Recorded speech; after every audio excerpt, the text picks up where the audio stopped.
Alright, so day one of my trip north to Kroombit Tops. I'm currently in the forest just outside of Gatton, trying to cut out some of those bitumen roads. So I'm going to go cracking through here, head north to Linville, and then when I get to Linville, I'm going to make my way to the Montrose Creek Road or Montrose Road. Seen quite a few people doing that on bikes, and it looks pretty fun. There's a few creek crossings and stuff like that, so I'm going to take that road through, probably head through to Jimna, and then end up crashing the night at maybe Kenilworth or something like that, and then obviously continue the trip the next day. So for now we're just going to sort of start to head north and get to Linville and then go from there.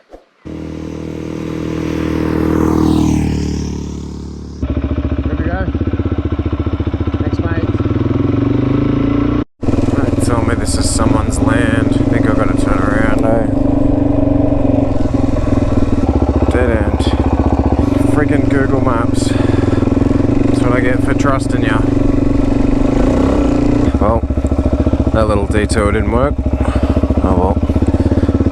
Let's go on the road for a little while. I think it's only like 15 k's or something. Back on the dirt.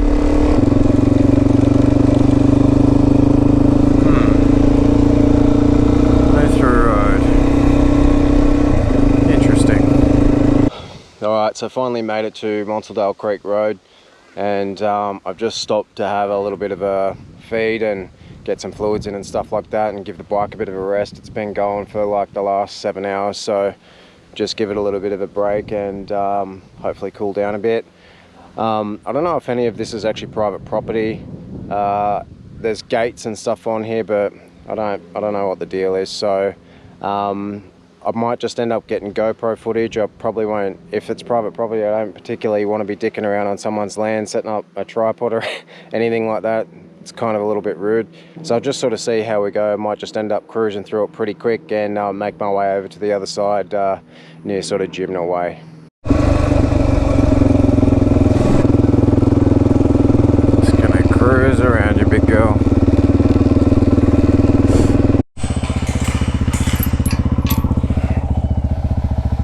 You stay there. Good job. This is obviously one of the gates that you've got to go through. I don't know if this is in fact private property. It doesn't have any signage saying that it's private property. So if you see this video and you own this land, I apologise if you don't want me on here, but I'll be out of here in a minute. To be fair, I think it's obviously quite a normal thing. There's dirt bike tracks through here anyway, and obviously if the owners are trying to keep people off, they'd have those gates locked and have signage and everything up everywhere. So anyway, and then you've got signs like that: trespassers will be prosecuted. I've come too freaking far now, haven't I? You know what, if I never get out of here, it serves me right for using Google Maps. Crossing number 1.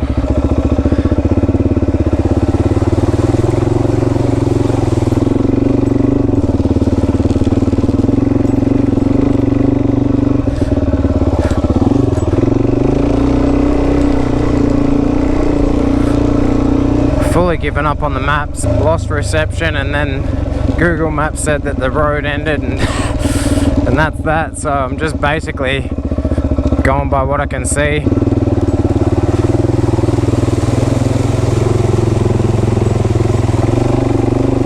Crossing number 2.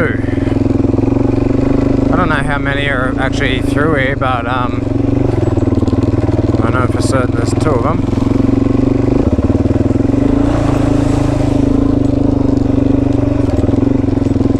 Imagine if this one was locked and I had to go the whole way back. This one looks pretty dried out. All the videos I see, people coming out of here, they're like fully getting caught in that sand and stuff like that. Just very conscious to make sure I'm going through it with a bit of momentum so I don't get stuck. This one's a bit longer. Is it deep or is it just long?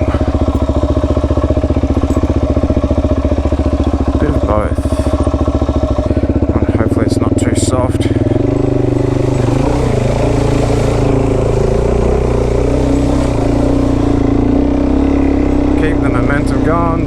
Don't run over the cows. That was a good one. What? These two are going at it. Too hot for that rubbish. Another gate. I can see it. Onward. Must admit, it's a pretty bloody fun ride. Beer. I must admit, it's a pretty bloody fun ride. Next minute, I'm trying to run into ruts. Don't mind me. Just poorly riding a motorcycle. I do thoroughly enjoy these solo rides, but doing this with someone would be so much fun. Straight through that one.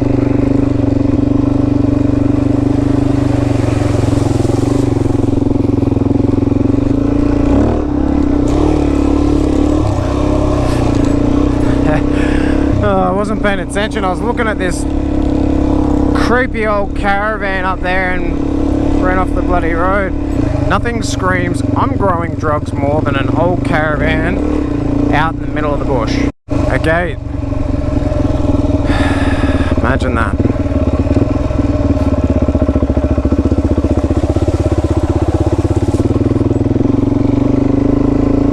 Slippery little rocks.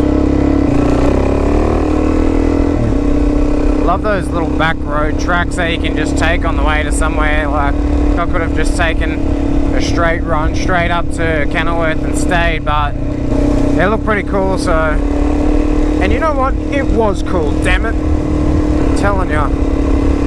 Kids, sell your Commodores and buy a dirt bike. It's so much more fun. I'm gonna go slow over this one since I nearly binned it last time.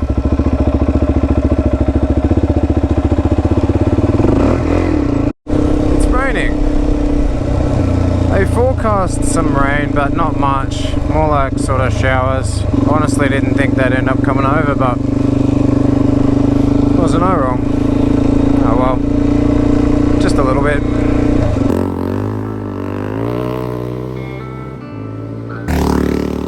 With the sky getting darker, I decided to cut through the forest to try and outrun the rain. Unfortunately, I was in for a wet afternoon.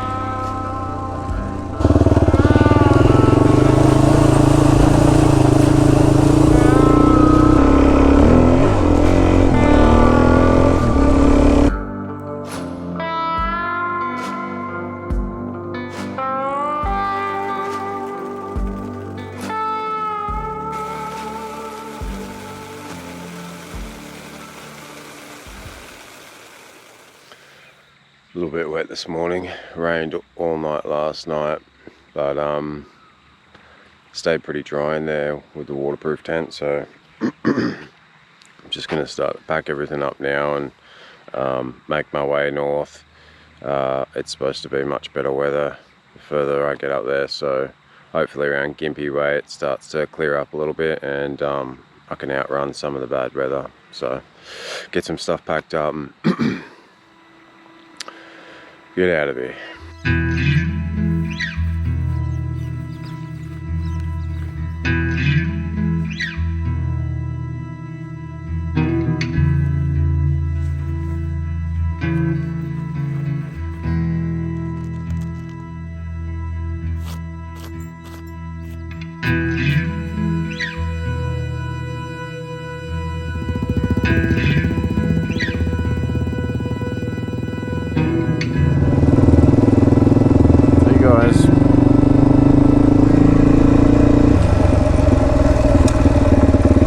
So the plan is first off to head up to, I think it's called Mellawandi Tunnel, and then obviously I'm going to keep heading north after that, head up to Biggenden and then make my way up to Montrose. But there's going to be a few stops along the way, a few tunnels that I want to have a look at. A little bit of a tunnel day, so just taking a look, a detour through the state forest here. There's just this one hill that I want to ride up before I get onto the boring stuff for a bit. It's definitely going to be a big day. I've got about 9 hours of riding to do, and that's not including any of the filming. So it's nearly 8:30.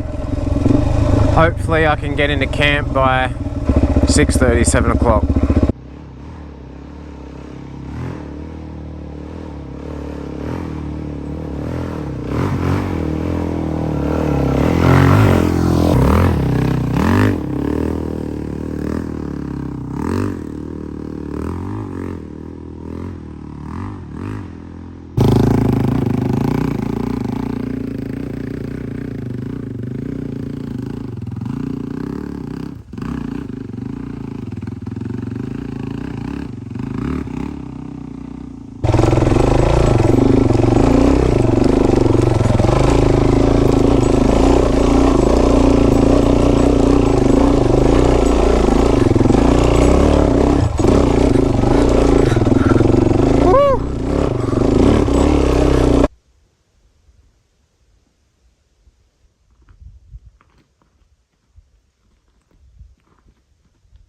I'm probably halfway up, and you gotta I gotta do battle with like the tank bag and obviously the luggage bag on the back, just trying to push me all about. I got like halfway up and sort of hit that step up there, and man, I thought I was off. Hey, I thought I was done. It wasn't pretty, but we ended up getting up it, and that's all I care about. I just wanted to be able to get up this one hill. Mission accomplished. Got an idea of what it looks like over the other side here. Obviously I've been through here once or twice. This road takes you back to the main road, so I can just take this one out, get out of here and start to head north. Alright, I keep coming across these bloody bikes that are all over the fence. Is this a thing? I don't even know what this means. Someone let me know in the comments. If someone knows what this means, let me know. I'm so interested to find out what this is all about, eh? Super random. Jeez, bikes everywhere.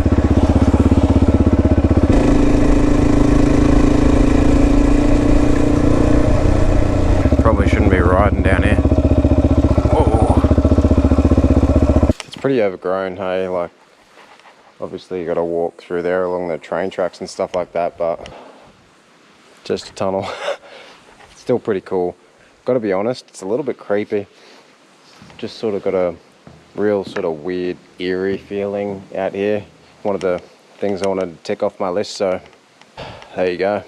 I'd actually planned on going through the state forest and sort of popping out around this area, but been making terrible time this morning, and I don't even think I'm going to get to camp before the sun goes down. So I'm just going to take some of the main roads on the way up there, so hopefully I can make up a little bit of time.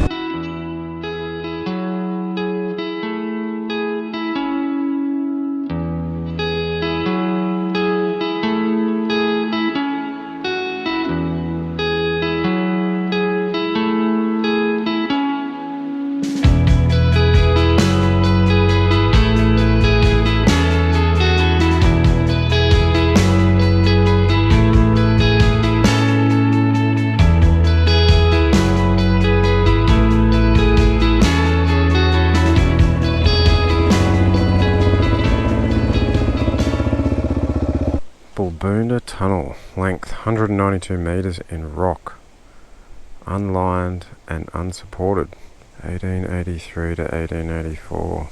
Construction of the railway line commenced at North Bundaberg in 1878. Damn.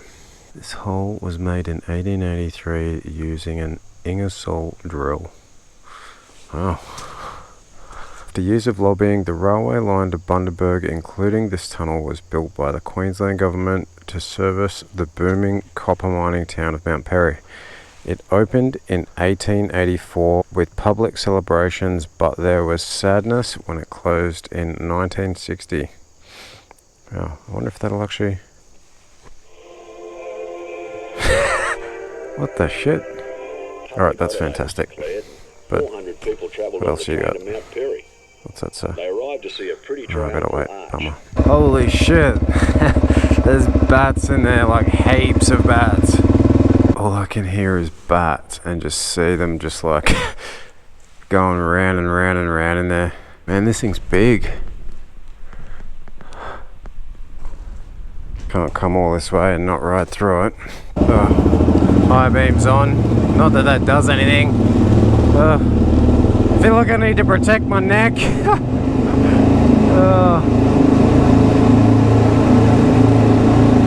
They're all at the end. I don't know why they're all at this end. They're everywhere.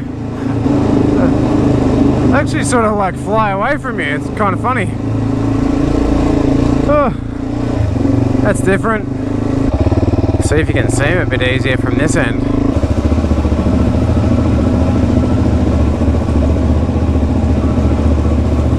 I'm like right in the middle of them now. That was definitely better than the other tunnel. At least that one's got some cool history behind it. I'm sure the other one does too, but the first one was creepy as. That one was heaps better, even though it had bats all through it. Well, it's 3:45, so I'm definitely not gonna, definitely not getting the Kroombit Tops from here. It's still like 4 hours away or something. I'm gonna go crash at the Olds tonight. They actually don't live too far away from Bundaberg. They're only about half an hour away, which leaves me plenty of time in the seat tomorrow to you know, get up there and have a good bit of an explore and stuff. Then I'll wake up tomorrow morning and make my way up to Kroombit from there. But I got one more tunnel to look at, and I don't think it's actually one. I think it's a series of tunnels. This one's probably going to be the best one, I reckon. So, Tunnel Tuesday. I didn't quite see them all, but we'll finish them off tomorrow. That's for sure.